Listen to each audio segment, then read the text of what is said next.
Rais, unikubali nitaje.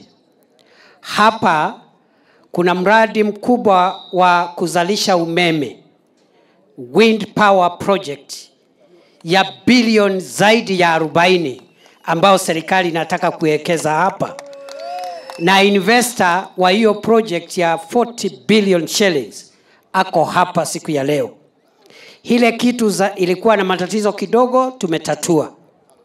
Moja ya hiyo vitu, hatukutaka hiyo project yanze kabla wananchi hawajapata title deeds.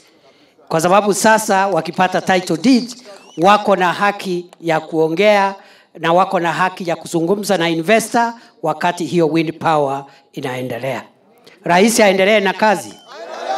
Aendelee asiendelee? Aendelee kuchapa kazi? Wangapi wanasema rais aendelee na kazi? Jambo ya mwisho kwa sababu ya masaa. Rais amesema nchi yetu ni nchi moja. Na yeye kama kiongozi wetu wa taifa letu, tumpatie nafasi aunganishe nchi yetu iwe taifa moja. Tuachane na mambo ya ukabila na kusumbuana kwa sababu ya pahali mtu amezaliwa ama dini yake. Kwa sababu sisi zote ni wananchi wa Kenya. Hatutaki mambo ya ukabila na migawanyiko. Mnaunga rais mkono aunganishe taifa letu ya Kenya? Aendelee asiendelee? Aendelee asiendelee? Wacha nione kwa mkono wale wanasema rais aendelee na umoja wa taifa.